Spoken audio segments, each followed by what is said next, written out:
Olá, eu sou Vitor Púrigo, curador do Curta na Serra. Vamos começar agora mais um debate dessa sétima edição, o debate da Mostra Brasil, Panorama Nacional. Temos aqui algumas representantes dos filmes que foram selecionados para essa edição, que batemos um recorde de inscritos, quase 1.200 filmes inscritos para a sétima edição do Curta na Serra, que vai acontecer entre os dias 27, 28 e 29 de março, em Bezerros, Serra Negra, Pernambuco. E antes de a gente começar esse debate, conversar um pouquinho sobre os filmes, vou chamar aqui para dar um oi para a gente, contar um pouquinho do Curta na Serra, o produtor executivo, Marlon Meirelles. Seja bem-vindo.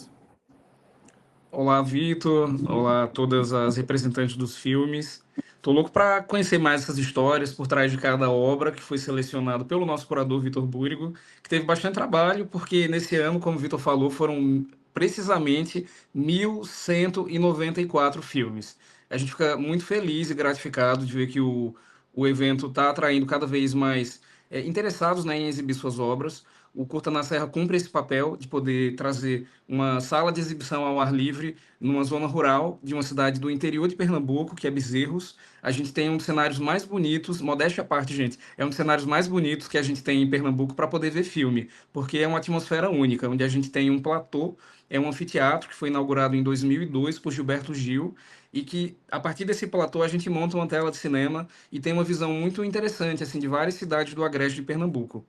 Todo ano a gente realiza um festival de maneira híbrida, desde a terceira edição. O evento ele passou a ter esse caráter híbrido a partir da pandemia, e nós temos uma amostra presencial, a amostra competitiva que está dividida em três panoramas, né, presenciais, e temos também uma amostra especial que acontece de maneira online, e assim a gente consegue atender a um número maior de obras selecionadas. Nesse ano, excepcionalmente, o Curta na Serra vai ter duas edições. Nós vamos ter a sétima edição acontecendo agora em março, dias 27, 28 e 29 de março, e a segunda edição deste ano, excepcionalmente, né, nossa oitava edição, vai acontecer no mês de setembro, em data que vai ser anunciada nas nossas redes sociais logo logo. Mas o que eu posso falar sobre essa edição? A gente vai ter algumas atividades formativas. Nós vamos realizar uma oficina chamada Meu Primeiro Roteiro, uma oficina de iniciação ao roteiro, à escrita, com a Rosa Fernand, que é doutoranda em comunicação. Ela se formou em cinema e vai estar introduzindo o roteiro para estudantes de escolas públicas de Bezerros. Nós vamos realizar na EREMB. E vamos ter também uma roda de diálogos. Vocês devem ter acompanhado essa movimentação em torno dos arranjos regionais, que vai fomentar a produção, sobretudo de longas-metragens e produtos para televisão. Em Pernambuco, nós vamos ter um aporte de 24 milhões. O termo de compromisso vai ser assinado essa semana. E no final de semana, no domingo, dia 29, nós vamos ter a presença de integrantes da Secretaria de Cultura do Estado para falar sobre a interiorização e sobre como os arranjos regionais vão poder fomentar essa produção de longas e produtos para televisão, para além de outras categorias que vão vir a partir da contrapartida do Estado, e que o interior de Pernambuco também vai ser beneficiado a partir dessa política pública. Dito isso, sem mais delongas, a gente vai começar o nosso debate, vou estar aqui acompanhando tudo. Vitor, muito obrigado por fazer essa curadoria tão cuidadosa, né? A gente tem um festival que ele tem algumas excepcionalidades.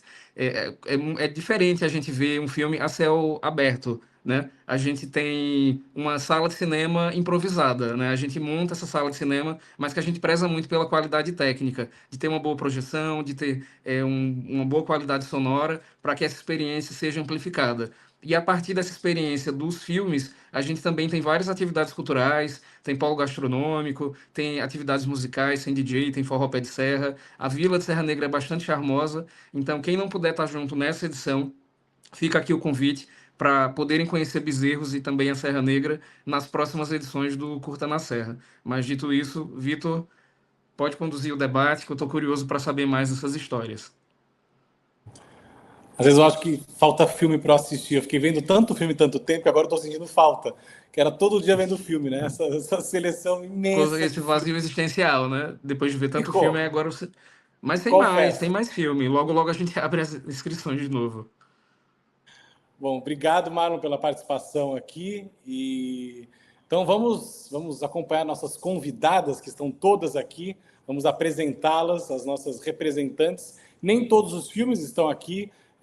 marcando presença, enfim, vários outros compromissos, em agendas, aquela coisa toda, mas temos representantes dos filmes do Rio Grande do Norte, do Ceará, da Paraíba e de São Paulo, hoje aqui no debate, e seguimos, enfim, com a nossa programação completa no Curta na Serra e também no presencial e no online com a sessão especial, e alguns outros filmes também serão exibidos virtualmente. Então, queria agradecer a presença de todas vocês aqui. Estou muito bem acompanhado nesse nosso debate com esses filmes, com essas temáticas todas, que a gente já tem uma ligação muito forte com esses filmes, mas vamos conversar mais para frente. Por enquanto, a gente começa, então, vamos começar com a apresentação de vocês, vamos por ordem alfabética dos filmes. A gente começa, então, com a Mariana, que é a produtora do curta-metragem Abandonar um Cavalo, de São Paulo. Mariana, seja bem-vinda, se apresente e conte um pouquinho do filme aqui para a gente. Oi, pessoal, tudo bem? Meu nome é Mariana, eu sou formada em cinema e atuei como produtora desse curta, que foi feito em 2024. E é isso, foi um curta que a gente fez com o apoio da Lei Paulo Gustavo, e foi uma experiência ótima, a gente conseguiu reunir pessoas muito competentes para fazer, e foi a primeira experiência de fazer cinema com o dinheiro que a gente teve, então a gente ficou muito feliz pelo resultado também. Eu acho que agradou a todos. Obrigado, Mariana. Daqui a pouco a gente volta para falar um pouquinho mais do filme. Então, a gente segue agora com a Camila para falar da animação No Início do Mundo, que é do Ceará, representante do Ceará. Camila, seja muito bem-vinda. Olá, boa tarde. Bom, eu queria primeiro agradecer à curadoria pela seleção do filme, e achei muito legal o filme estar nessa proposta de cinema ao ar livre, porque é uma proposta que eu me identifico muito também como realizadora, como curadora, e acho que tem tudo a ver com No Início do Mundo ser exibido dessa forma. Eu sou a diretora e a roteirista do filme, e No Início do Mundo também foi um processo de muitas primeiras vezes para mim, porque é a primeira vez que eu dirigi uma animação, e ele foi o começo de uma pesquisa que eu já venho desenvolvendo de fazer livros, audiosérie, filmes para crianças, que é algo mais recente no meu trabalho, mas eu tenho me voltado muito, pesquisado muito, nessa conexão com as crianças, e tem sido muito importante no meu processo, e esse filme, ele marca esse começo, assim, a escrita do roteiro dele marca isso, então é um filme super especial para mim, e estou muito feliz de poder estar compartilhando ele com vocês hoje. Obrigado, Camila. Daqui a pouco a gente volta para falar um pouquinho mais do seu filme. A gente segue agora com a Janaína Lacerda, que vai falar do Pedra Mar, representante da Paraíba, aqui na 7ª edição do Curta na Serra. Janaína, seja muito bem-vinda. Oi, gente. Primeiro, queria agradecer por estar no festival, que é tão lindo, assim, que sempre quis muito participar. E aí, quando abriram as inscrições, uma amiga minha ficou, manda teu filme, que é muito bom. E aí, eu estou muito feliz que ele foi selecionado, né? E eu sou natural do Ceará, na verdade, eu sou do Crato, mas muitos anos eu moro na Paraíba, em João Pessoa. E esse filme a gente fez em Boa Vista, que é perto de Campina Grande, então é um pouco paraibano mesmo, assim. É um filme que, eu não sei se eu falo um pouco da sinopse, mas é um filme que é sobre duas senhoras que escondem um segredo numa cisterna. E aí é um segredo meio fantástico. E esse filme faz parte de uma série de filmes, de uma trilogia, na verdade, que eu venho fazendo, que é a trilogia da Mulher Animal, que são mulheres que têm uma relação com esse lado animal delas. E aí o filme também é um pouco sobre isso, e acho que também ele desloca esse lugar do sertão como um lugar seco e quente, e aí elas, na verdade, o filme vem com muita água e muita fantasia, e eu acho que é isso um pouco, para começar. Obrigado, Janaína. Daqui a pouco a gente volta, e agora temos Ana Zepa para falar do Ressonância, representante potiguara aqui no Curta na Serra, nesse debate, né, que temos outro filme também, potiguara, aqui nessa lista. Ana, seja muito bem-vinda. Obrigada, gente. Obrigada também pela seleção. Vou fazer um coro aí nos agradecimentos. Fiquei bem feliz pelas mesmas razões, assim, só ouvi falar bem do Curta na Serra.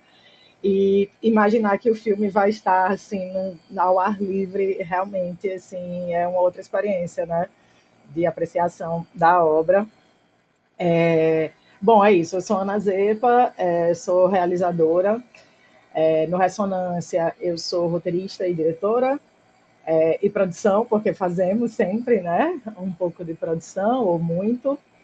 É um filme que foi rodado em Caicó, no Rio Grande do Norte, que é a cidade da minha família. É um filme que eu também digo que é familiar, no sentido de que ele nasce de uma imagem que me foi dada pela minha avó, a partir de um sonho que ela tinha. E é um filme, sobretudo, sobre autonomia. Eu gosto muito de refletir sobre a autonomia do corpo feminino, da mulher, e, nesse caso, é num recorte ali, majoritariamente, dos 60 anos. Né? Tem 3 gerações de mulheres, mas a protagonista, ela é 60 mais, e é onde a gente foca o fio da narrativa. Acho que, para começar, é isso. É isso, Ana. Então, daqui a pouco a gente volta para falar um pouquinho mais do Ressonância. Então, agora a gente começa com essas nossas conversas individuais sobre os filmes, depois voltamos todos aqui juntos com vocês. Então, vamos para o Abandonar um Cavalo. Mariana, esse filme, a gente conversando agora, ouvindo vocês também contando um pouco, assim, tem uma ligação muito com esse fantástico também, com esse imaginário, aquela cidade fantasma, para contar essa história, né? São filmes, mais para frente eu quero falar sobre isso também, desses filmes que estão aqui, todos eles têm essa ligação muito afetiva entre mulheres, né? De gerações diferentes, enfim. E o Abandonar um Cavalo traz esse mistério também, né? O que é esse cavalo? Quem é esse cavalo? Será alguém? Será alguma coisa? Essa cidade é alguma coisa? Essas mulheres estão fazendo o que nesse lugar? O que elas querem? Então, é muito interessante acompanhar esse suspense e como essa narrativa foi construída em cima dessas duas protagonistas ali, que deixam a gente muito atentos ao que está acontecendo. Tem essa cumplicidade entre elas também, é muito interessante de acompanhar, né? Esse entrosamento, que eu acho que isso é fundamental também num set, quando o elenco se entrosa junto com a equipe, lógico, mas aqui no caso o elenco é o que a gente está vendo ali, as duas representando tudo aquilo que vocês estão construindo por trás. Então, como é que foi para vocês essa construção dessa narrativa, encontrar essa cidade? Fiquei muito curioso para saber como vocês filmaram nessa cidade fantasma, sei lá, essa cidade vazia com essas duas mulheres ali representando tudo isso. Bom, muitas coisas, né? Acho que primeiro falar que a Ana e a Janaína trouxeram muito isso, né, das figuras femininas, assim, e é uma coisa muito forte no nosso filme também. Primeiro eu vou falar do final, que você falou do entrosamento entre essas duas personagens. As atrizes, elas já se conheciam, elas trabalharam juntas num curta há muito tempo e elas tinham essa vontade muito grande de trabalhar juntas de novo. Eu conheci elas por uma indicação de um conhecido. Conheci primeiro a Tati, que é a atriz que faz a filha, e a partir dela ela me indicou a Regina. E a gente fez o teste e tudo parecia estar caminhando para o filme que a gente queria fazer, assim, porque elas parecem fisicamente um pouco também. Enfim.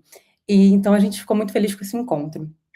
E é isso, é uma cidade fantasma, é a cidade onde eu moro atualmente. A gente conseguiu um apoio muito forte da prefeitura para poder a gente conseguir fazer essa cidade parecer realmente que estava vazia. Então, eles fecharam ruas para a gente, uma cidade pequena, tem 30 mil habitantes. Ela é do lado de Sorocaba, que é uma super cidade aqui em São Paulo. Mas a gente teve esse apoio da prefeitura, do secretário de cultura daqui, e a gente, através da mente do diretor, obviamente, e desse apoio físico, a gente conseguiu transmitir muita coisa, né? E uma coisa interessante é que é isso, é um diretor homem, mas como a proposta foi feita por mim e pela diretora de fotografia junto a ele, ele já é um cara muito sensível, mas mesmo assim a gente conseguiu unir várias mentes femininas e sensíveis para poder conseguir fazer esse filme, então acho que tem muito isso também. É um filme de muitas mãos e mãos de mulheres.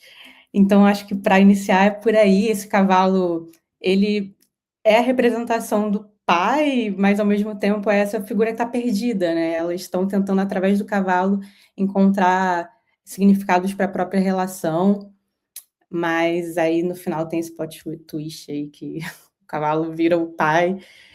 Enfim, é um filme que ele é difícil de contar, né? Eu acho que é um filme muito para ver, assim. Você vendo, você entende ele, mas expressar ele em palavras é um pouco mais difícil. E acho que toda essa construção também desse suspense, que há um suspense ali, né? Suspense, eu digo, nessa relação, inclusive delas mesmo. A gente fica querendo entender se elas se dão bem, se elas não se dão bem, se tem alguma coisa ali que ficou para trás, que tem que resolver. Aí tem esse cavalo, enfim, acho que são várias questões ali muito bem construídas na narrativa, que aí acho que fica muito mais instigante quando a gente chega mais para a parte do final ali, enfim, e as coisas acontecem, ou não acontecem, enfim, mas com maestria ali, enfim, o trabalho de vocês. Então, daqui a pouco a gente volta, continuamos a falar aqui dos outros filmes. Vamos agora para uma animação, No Início do Mundo.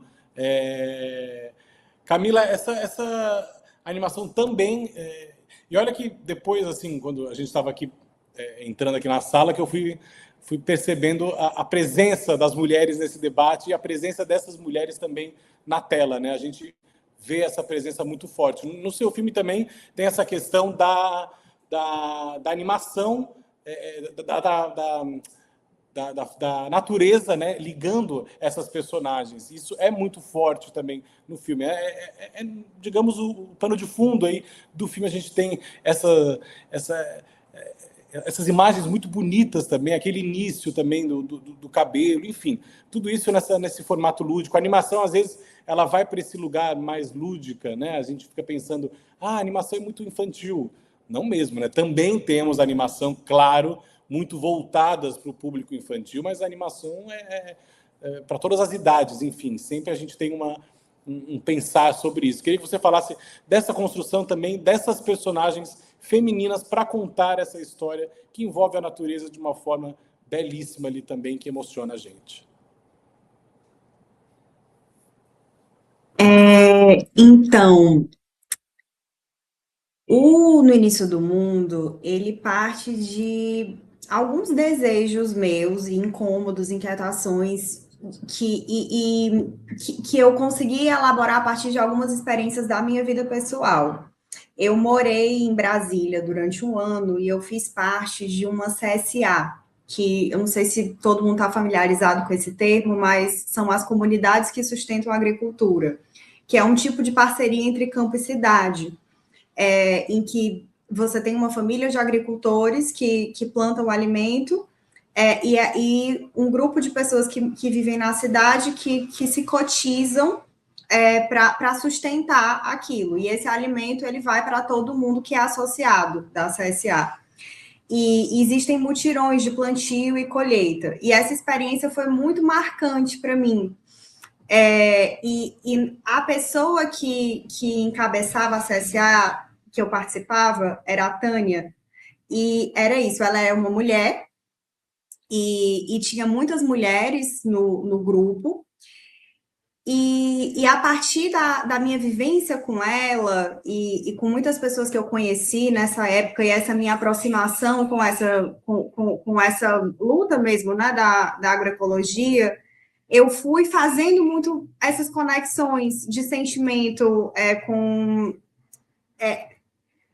dessa linhagem de sabedoria feminina, né, que ela tá ligada à terra. E eu tive esse percurso na minha vida de ser uma pessoa que teve uma criação muito ligada ao conhecimento das palavras, né, assim, a universidade, o saber dos livros e as histórias que a gente lê e que são super importantes, mas tive a oportunidade na minha vida de conhecer pessoas que me ensinaram esse saber que se dá a partir de uma troca que ela é muito mais enraizada, literalmente, né? Que ela é de uma ordem desse conhecimento que se passa oralmente, e o filme ele aborda esse universo e esses saberes que que eu tive a oportunidade de encontrar e que passaram a compor muito fortemente a forma como eu vejo o mundo.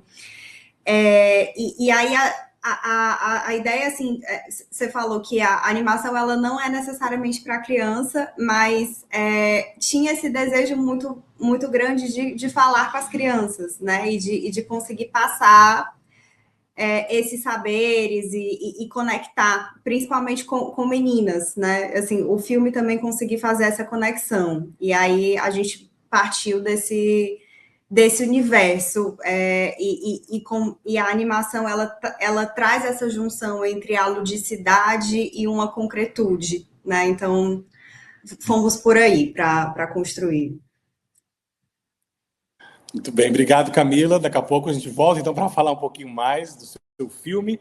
Agora a gente segue então com Pedra Mar, da Janaína Lacerda, também mais um filme com protagonistas femininas muito fortes, e agora um super suspense, um filme de gênero, que a gente fica nessa imersão daquele lugar, também muito atento ao que vai acontecer ali. Janaína, eu queria que você falasse também, além dessa construção, de colocar essas mulheres ali, grandes atrizes, inclusive, em cena, mas que você falasse das suas referências. Aqui você estava contando também dessa trilogia das mulheres, que você tem essa sua ideia e tem levado isso para frente na realização dos seus filmes, mas as suas referências também para chegar nesse trabalho final, né, do Pedra Mar, para contar essa história dessa maneira e também com essas atrizes, a escolha dessas atrizes que deram vida aí às personagens que você escreveu. Então, que você falasse um pouquinho desse seu processo criativo também, das referências do seu filme. Eu esqueci de me apresentar, né? Dizer que eu sou a roteirista e a diretora do filme. Eu acho que eu comecei a estudar cinema em João Pessoa, na UFPB, e aí eu acho que lá, ainda nesse universo da faculdade, eu comecei a pensar filmes e tal, e esse filme é muito antigo no sentido do roteiro, assim. Há muitos anos eu escrevi esse roteiro e eu consegui lançar ele em 2026 e essa é uma das primeiras conversas que eu tô tendo sobre ele.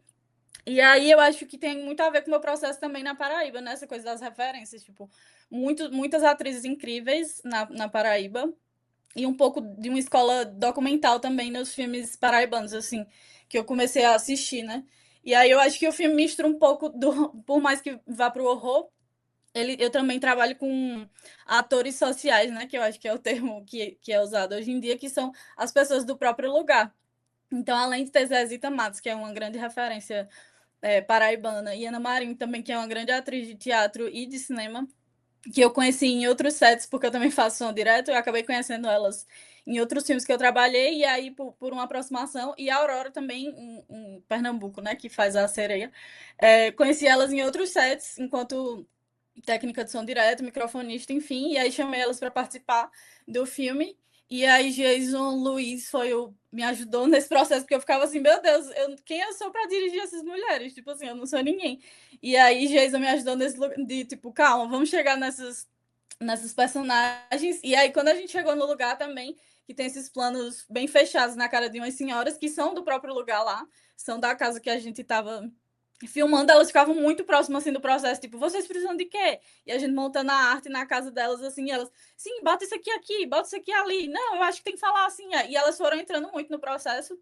E eu vou dizer que o filme tem uma sereia, né? E aí, que fica escondido na cisterna. E aí veio gente de outra cidade, da família delas, para ver a sereia dentro da cisterna. Tipo assim, gente, tem uma sereia dentro dessa cisterna, a gente precisa ir lá ver. Então, acho que foi muito orgânico.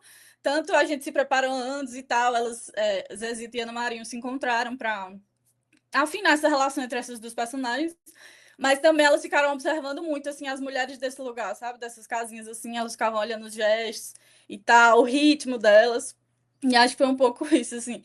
Isso é uma curiosidade sobre serem todas mulheres, que quando eu escrevi a primeira versão, eu escrevi o argumento com o Chico, que é desenhista, e aí, na verdade, era um casal, um homem e uma mulher, e aí tinha essa sereia. E eu fiquei, não, acho que eu vou tirar esse cara e vou deixar só mulheres lidando com esse ser lúdico, né, que também é feminino, assim, então eu preferi que ficassem todas mulheres, e acho que foi isso. E elas foram estabelecendo essa relação, e eu acho que o filme foi surgindo muito a partir do processo, eu confesso, assim, tipo, a gente foi fazendo e o filme se transformando em outras coisas. E acho que foi isso. Adorei a história da sereia, todo mundo queria ver a sereia, isso é muito legal, né? O que o cinema também comove as pessoas, né? Isso é muito legal, muito, muito legal de ver que as pessoas acompanham. Uma outra curiosidade sobre essa coisa da sereia, que tinha um cara lá, que morava lá, que quando ele viu a atriz chegando, caminhando, e a gente falou, ela é a sereia, aí ele ficou, não tem condição dela ser a sereia, cadê o rabo dela? Ela tá caminhando, e a gente, não, então é um filme. Aí ele, ficou muito triste. Muito bom, muito bom. Acabou com a magia do cinema, acabou-se ali, né, para ele. Descobriu a verdade. Janaína, obrigado. Daqui a pouco a gente fala mais um pouquinho do filme. Seguimos agora, então, com a Ana para falar do Ressonância, esse filme que traz como protagonista Soia Lira. A gente acabou de falar da Zezita. Soia e Zezita já fizeram muito trabalho.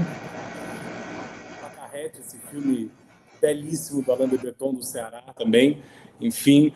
Ana, queria que você me contasse também, provavelmente eu deve ter alguma ligação familiar aí, obviamente, já que você filma em Caicó, sua família é de Caicó, se esse filme ele é baseado em alguém da sua família, na sua avó, se você contou essa história, porque é muito bonito a maneira como você constrói o cotidiano não só dessa mulher, dessa família, mas dessa mulher principalmente, que é a dona dessa família. A gente tem ali, como você falou, 3 gerações, a outra é interpretada pela Quitéria, e a menina é a Aurora, né?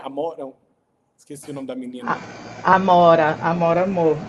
Quitéria Kelly e Amora Amor. Muito bem. E você constrói muito bem esse cotidiano dessa família, dessas mulheres, principalmente da personagem da Soia, que é onde a gente acompanha, que parece que a gente acompanha ela a vida inteira, né? Parece que a gente já convive com ela a vida inteira, assim, porque ali a gente entende tudo. A gente entende o que essa família acha dela, das escolhas dela. Com essa neta também ali, a gente começa a perceber o que vai vir aí do futuro dessa mulher, dessa família. Então, que você contasse um pouco mais dessa construção, dessa sua narrativa em cima delas e também dessas suas inspirações para o Ressonância. Obrigada, Vitor. Eu acho que você pegou num ponto que para mim ele é muito caro, que é o cotidiano. Eu queria muito que tivesse essa sensação mesmo na construção da experiência, assim, sabe? Quase que tipo, ligamos uma câmera aqui e a vida dessas pessoas está acontecendo naturalmente, sem, enfim, tem umas questões às vezes de representação, assim, né, da região, do Nordeste de uma forma geral, e eu queria que isso tivesse muito diluído, assim, sabe? É uma família que está vivendo o seu cotidiano e tem outras questões também nesse cotidiano, né? E eu parti é um filme familiar, né? Como eu falei, eu parti de um sonho da minha avó. Assim, vai ficar com spoiler, porque qualquer coisa que eu falar disso vai entregar, mas minha avó, ela falou um dia para mim que ela queria ter sido caminhoneira.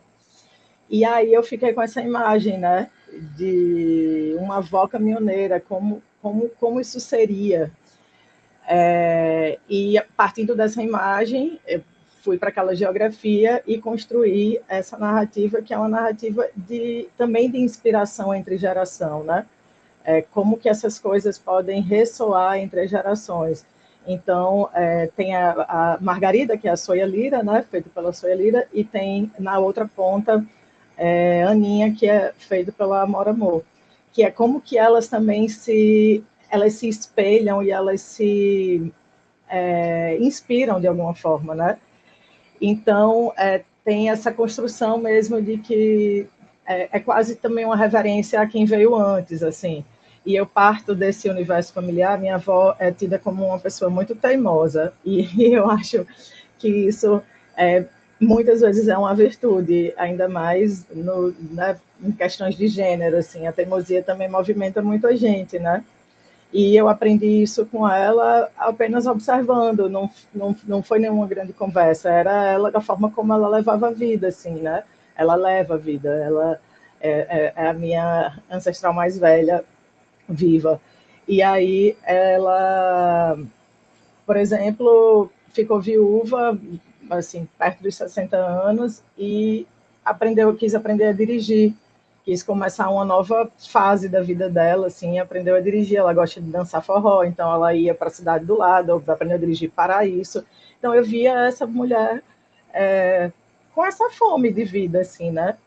E na teimosia de, tipo, sabe o que quer e eu vou fazer o que quero. Então tentei trazer isso para a personagem a partir dessa questão desse sonho e desse lugar pouco ocupado, né, no nosso imaginário, sobretudo por uma mulher 60 mais na estrada, vivendo a sua vida, assim.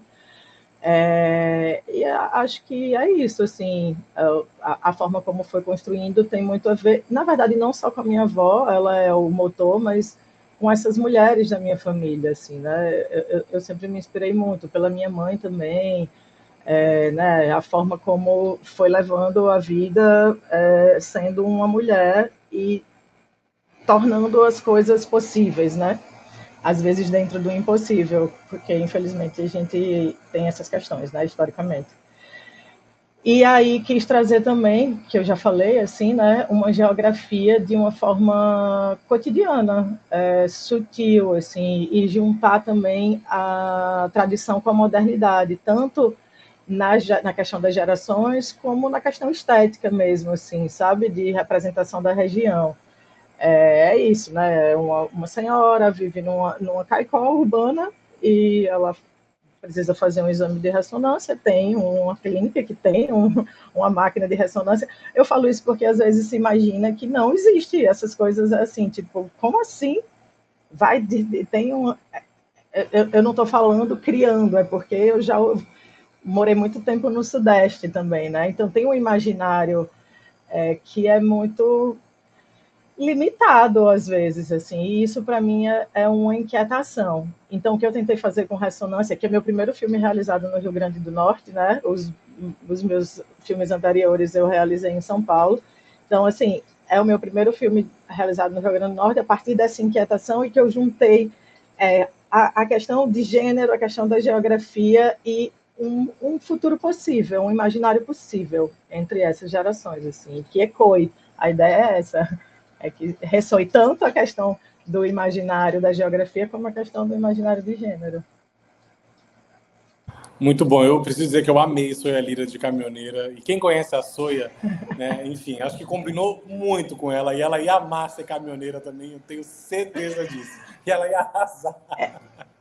Ela amou, era assim, ela não queria, ela queria repetir as coisas do caminhão, ela queria dirigir mais, ela ficou realmente muito empolgada com essa possibilidade de dirigir o caminhão, assim, inclusive foi isso, pronto, tinha uma teimosia ali em Soia, que quando ela chegou, assim, a gente conversou muito antes, né, à distância, assim, e a gente não se conhecia pessoalmente ainda. A gente se conheceu quando ela chegou em Caicó para filmar pessoalmente, né?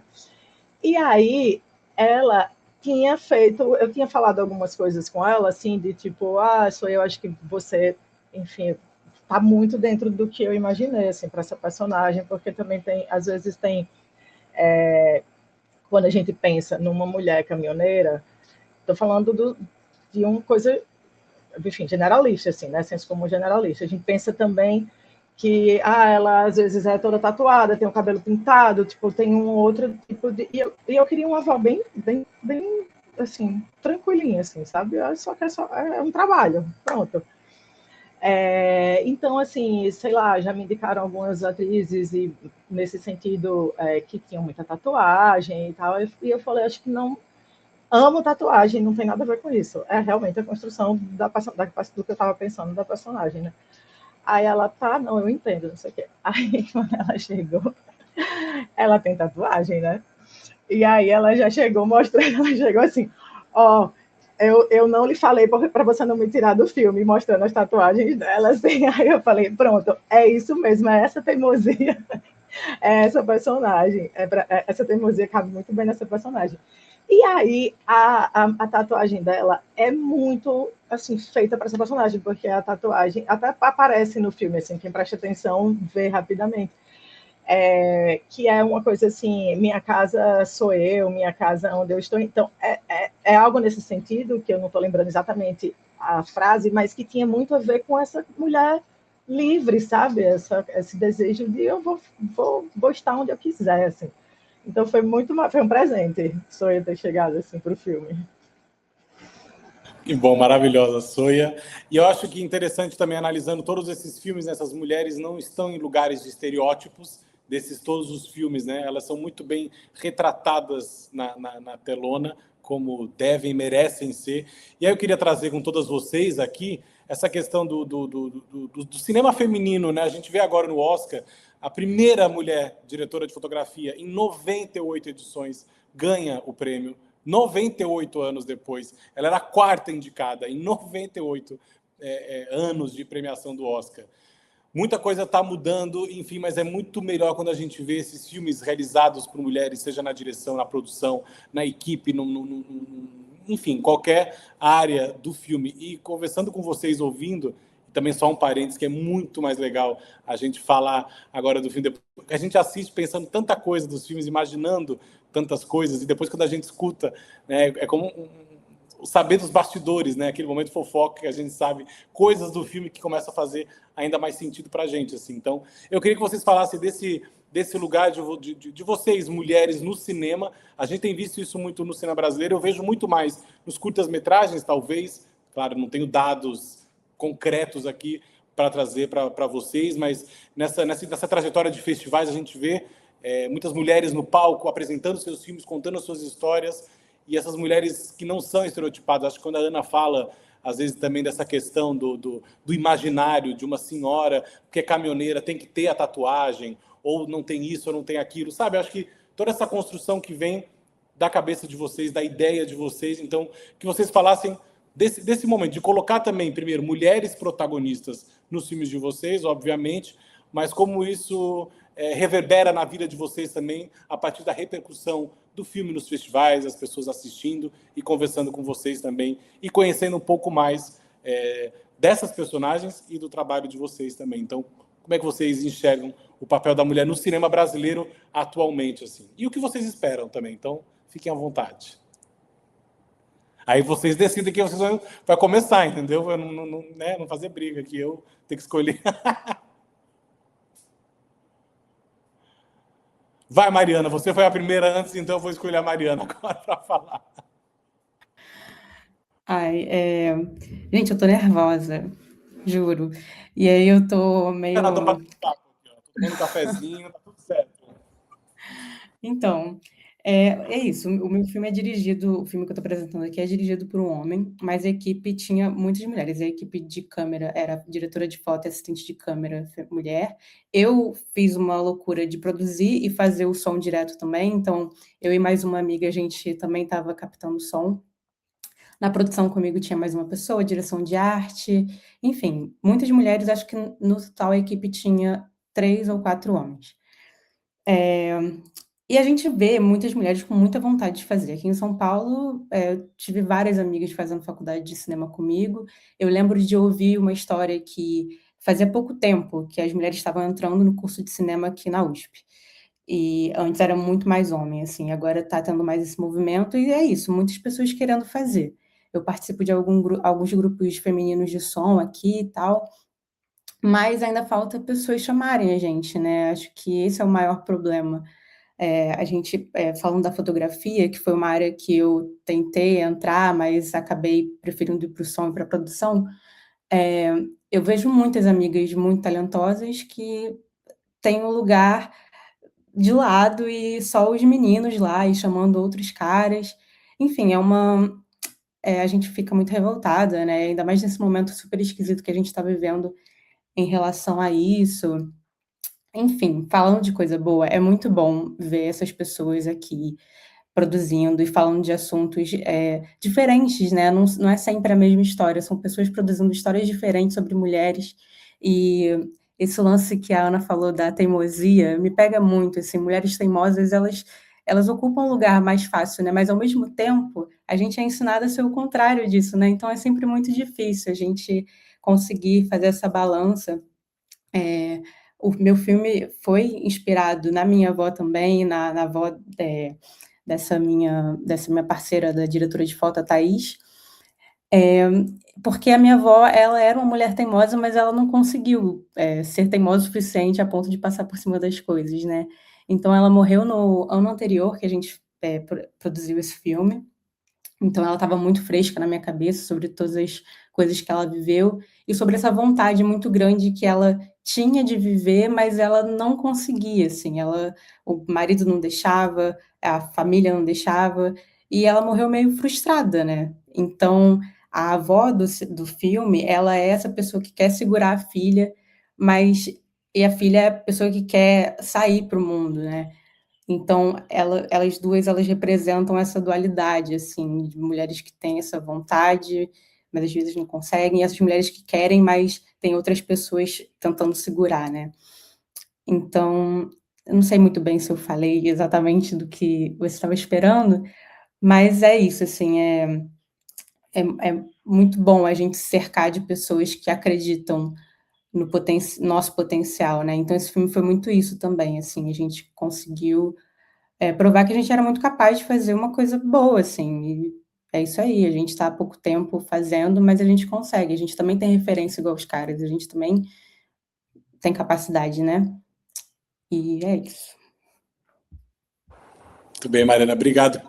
Camila, você podia trazer um pouco também dessa sua, nesse seu lugar da animação também, como é que você vê essa trajetória de vocês também aí, né? Porque, e também agora, só fazendo um parênteses ainda antes de passar para a Camila, acho que todos esses filmes aqui, ainda que o da Ana seja uma coisa mais contemporânea, digamos, ali, mas todas elas mexem com essa coisa do fantástico. Eu acho que até essa história da Soia tem esse imaginário, tem esse fantástico ali, talvez vindo mais da neta, no caso do Ressonância, imaginando esse futuro, porque ela ainda vê algo muito na fantasia, para ela aquilo é uma brincadeira, né, da avó, aquela cena das duas, enfim, é tudo muito bonito ali, todos os trabalhos de vocês.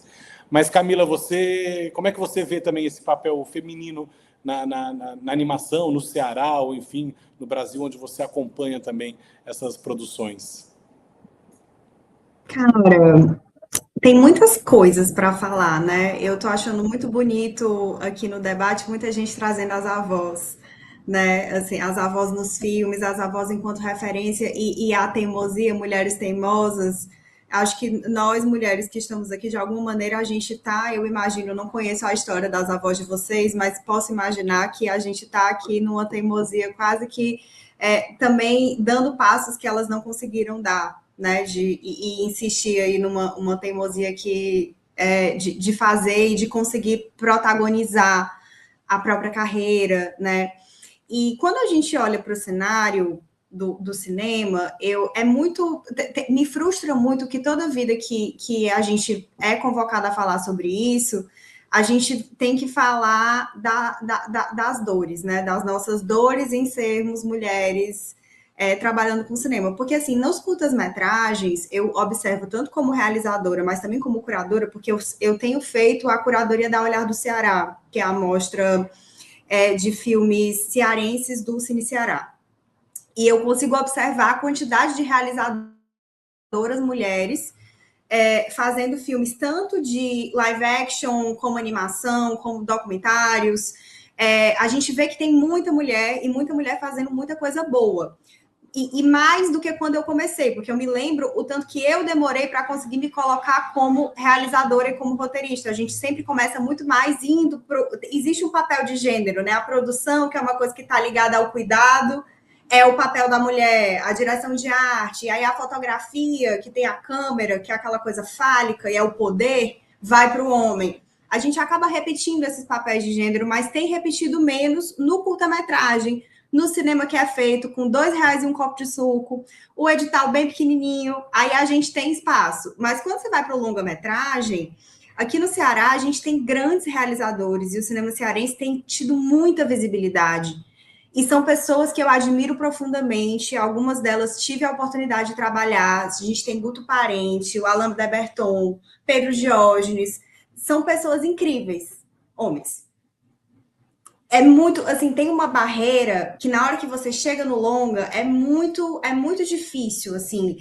Para animação aqui no Ceará a gente ainda tem poucos longas e poucos curtas também, assim, um terreno que ele está sendo mais ampliado agora, porque está tendo mais política pública muito recentemente, via o Fórum de Animação, que tem sido muito atuante, e a gente vai ter um longa dirigido pela Bárbara Cabeça, que vai ser um longa dirigido por uma mulher, fruto de um edital da Secult. E é algo, assim, muito positivo, que eu estou muito ansiosa, mas é muito evidente como existem mais barreiras concretas, isso está nos números, e eu penso muito como produtora nas condições de trabalho. A gente trabalha 12 horas por dia. Quando você é mãe, como é que você faz? Quando você tem que amamentar. Eu já fui produtora de um filme que uma mulher estava na direção de fotografia e ela chegou para mim com essa demanda. Camila, eu preciso de um espaço para usar desmamadeira, porque eu estou amamentando, e 12 horas, eu preciso conseguir mandar o leite para o meu filho. Como é que faz? E a gente providenciou, mas nunca isso foi debatido. Foi a primeira vez que essa questão surgiu. Então, assim, a própria forma, a falta de direitos trabalhistas, né, na nossa profissão, ela também é uma barreira para que mulheres consigam se desenvolver.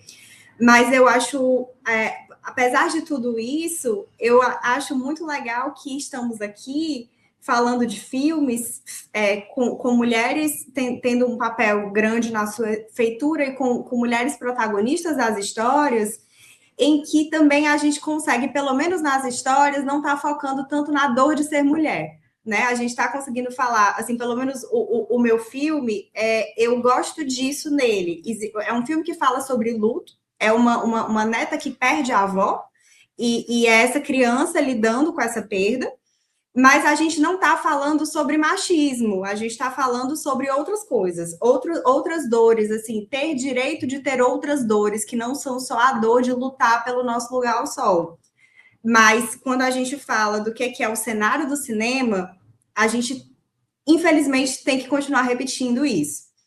Então, é meio agridoce, né? Mas estou feliz de poder conversar com vocês e ouvi-las também sobre isso. É isso, Camila. Obrigado, viu? Adorei. Ótimo.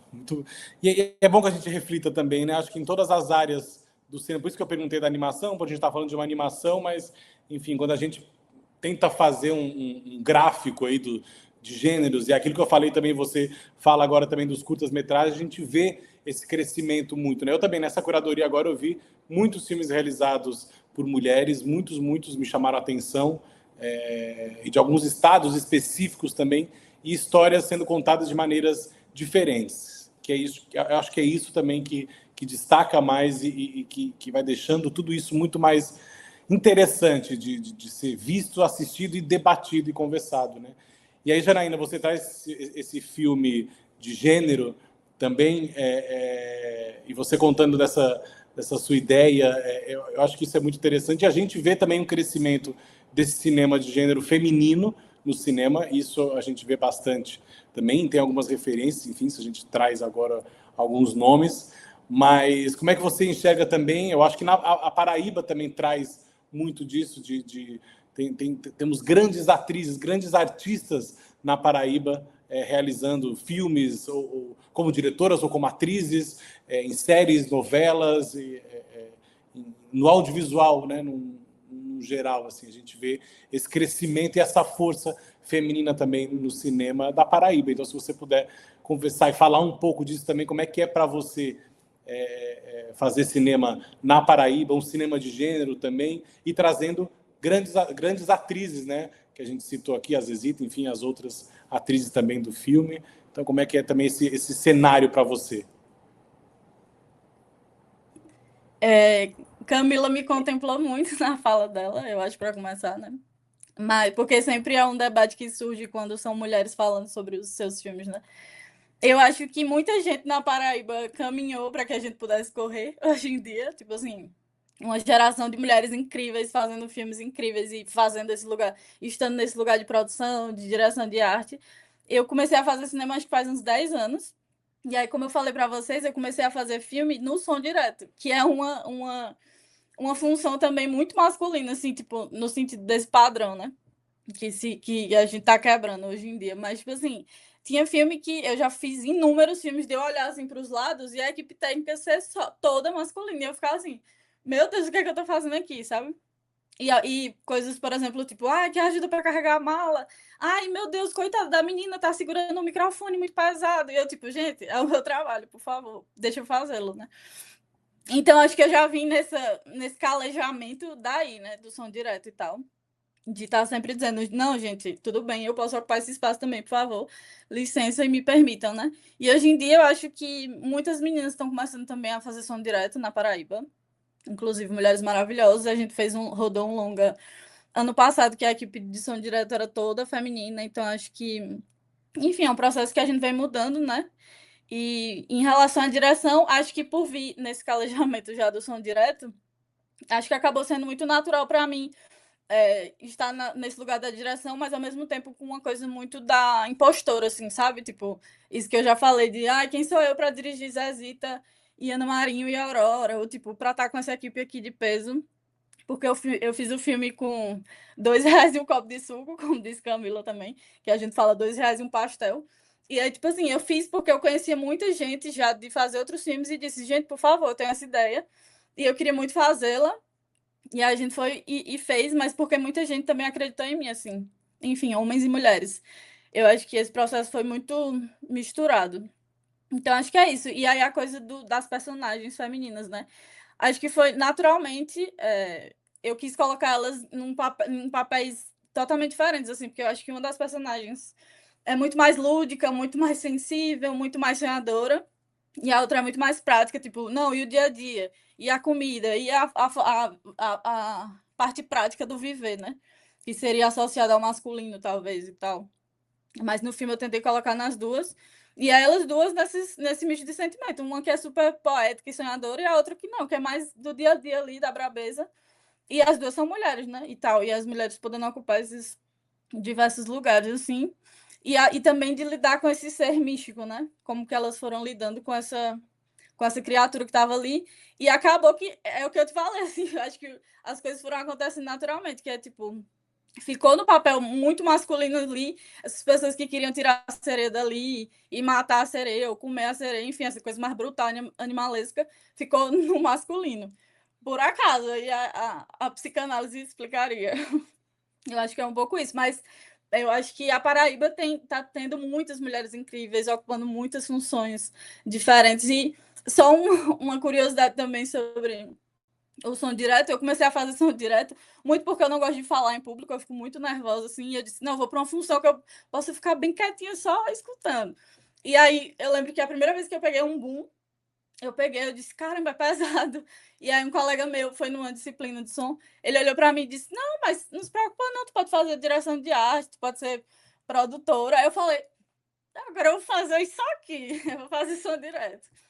E aí eu fui, e aí tipo, é isso também, né? A gente vai enfrentando batalhas diariamente, assim, de ser mulher e ocupar esses lugares. E nem sempre penso sobre isso, às vezes penso, às vezes não penso.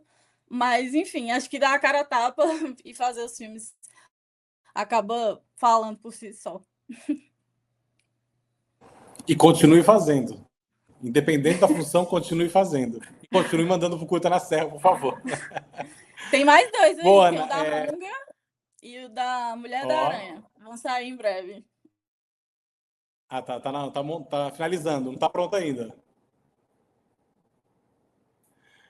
Ana, a gente falou aqui desse poder feminino também nessas listas de curadorias e de seleção, e eu trouxe aqui muitos filmes dirigidos por mulheres, e me chamou muita atenção nessa curadoria do Curta na Serra, muitos filmes do RN, muitos filmes. Acho que isso também é resultado das políticas públicas, mas também muitas obras, muitas produções independentes, que a gente não via as logos no começo, nada. E eu achei isso muito legal. Eu já faço a curadoria no Curta na Serra há alguns anos, em outros festivais também, então, e frequento muitos festivais, e a gente vai acompanhando a carreira de algumas pessoas, e tem épocas que a gente acaba vendo as mesmas pessoas, as mesmas equipes. Às vezes muda uma função, muda um lugar, muda um filme, muda até um estado, mas a gente acaba vendo sempre o mesmo. E, enfim, acontece isso também, né? Os talentos vão se dividindo. Mas nesse ano específico do Curta na Serra, eu vi muitos novos nomes. E isso me deixou muito contente, assim, de ver, de celebrar também o cinema chegando em vários lugares. Ana, você tem essa visão também mais do Rio Grande do Norte, do cinema potiguar também, com muitos curtas-metragens sendo realizados, longas agora recentemente, também acho que são 4, né, que foram feitos, 4 ou 5 longas aqui no RN. Como é que você analisa, avalia também esse momento do cinema potiguar, feminino principalmente, porque estamos vendo vários nomes também sendo consagrados, e como você que também já frequenta, já circula também em festivais há um bom tempo, como é que você analisa hoje essa diferença também de um tempo para trás, agora, a gente vendo alguns festivais também criando mostras específicas potiguar, enfim, para que dê conta também dessa quantidade de filmes, né, que estão sendo realizados? Eu acho que... Bom, só um comentário, eu me sinto também contemplada por várias falas, assim, de vocês. Obrigada, mulherada. E, então, eu acho que a gente tem muita vontade, né? Sempre teve muita vontade de escrever as nossas próprias narrativas. Eu acho que isso dialoga também muito com o que a gente estava falando das questões de gênero, né? Que você fez até uma pergunta assim, que ela é grande, né? Que é qual o papel da mulher no cinema brasileiro? Ele é enorme, assim, também. Porque eu acho que quando a gente está contando as nossas histórias e a partir dos nossos olhares, tanto do ponto de vista estético, né, como narrativo, a gente tem uma pluralidade mesmo, assim, né? Então, tanto que eu acho que foi você, Vitor, que comentou que, né, tem os protagonismos aqui das mulheres de maneiras diferentes. Eu não sei se foi você ou foi uma das meninas, mas, enfim, fica aí esse registro. Eu acho que é reflexo da gente, né, conseguindo esses espaços, criando, teimando, que é essa metáfora do som direto. Não, pronto, pois agora eu vou fazer. Pronto, é isso, agora eu vou contar, né, pelo menos cavar esses espaços. Que eu gosto muito desses lugares de fissura, assim, né, de provocar algumas rachaduras. Bom, eu vou fazer isso de uma outra maneira que vai abrir o olhar das pessoas que estão assistindo para essa possibilidade também. Então, eu acho que o nosso papel, assim, né, estando mais presente no mercado, de alguma forma, eu falo de alguma forma porque às vezes ainda não é o ideal, né, em termos dos editais, de ter viabilização, enfim, que são as questões econômicas que atravessam isso também. E eu acho que isso se reflete também aqui no cinema do Rio Grande do Norte, né? Que não é de hoje, assim, que ele existe, né? Existem filmes dos anos 70 e atos, voltamos a ter políticas públicas recentemente, mas que tem umas pessoas que estão aqui, tem realizadores e realizadoras que estão nessa paciência histórica, né, e nesse desejo de realização, e realizando há mais de 15 anos, de alguma forma ou de outra. Eu acho que esse crescimento que você percebe, que percebo também, assim, né, e fico muito feliz, celebro muito isso, tem a ver tanto com as políticas públicas, né, que agora nós temos editais voltados para o audiovisual, e também a presença da universidade, né, de cursos de cinema aqui no estado, que também não tinha. São cursos mais recentes, assim, de no máximo 10 anos. Então, eu acho que, quer queira, quer não, também é um lugar de fomento ao pensamento e à produção, né? Um posicionamento prático também, que as pessoas também realizem as suas histórias, né? E tenham ferramentas para isso, inclusive para ir atrás também de fomento ou de possibilidades de fazer, que é o que você falou, que observou que tem filmes feitos sem financiamento, que celebra a existência de toda narrativa. Às vezes eu não acho o ideal, porque eu realmente tenho uma preocupação com a precarização do trabalho, e normalmente está precarizado, assim, quando não tem dinheiro, né? Que é o que foi falado aqui. A gente, com dinheiro, sem dinheiro, tem diárias de 12 horas, assim, isso é praxe, né? os outros modos de produção são exceção. A gente tem um filme aqui, eu realizei um filme, éramos 3 pessoas. Era outro tempo mesmo de produção, porque, inclusive, nós administrávamos o nosso tempo de outra forma. Mas isso não é o padrão, vamos dizer assim, né? Mas, ainda assim, eu celebro, porque a gente, muitas vezes, não pode se dar o luxo de esperar a situação ideal para contar o que a gente quer contar e da nossa perspectiva, né?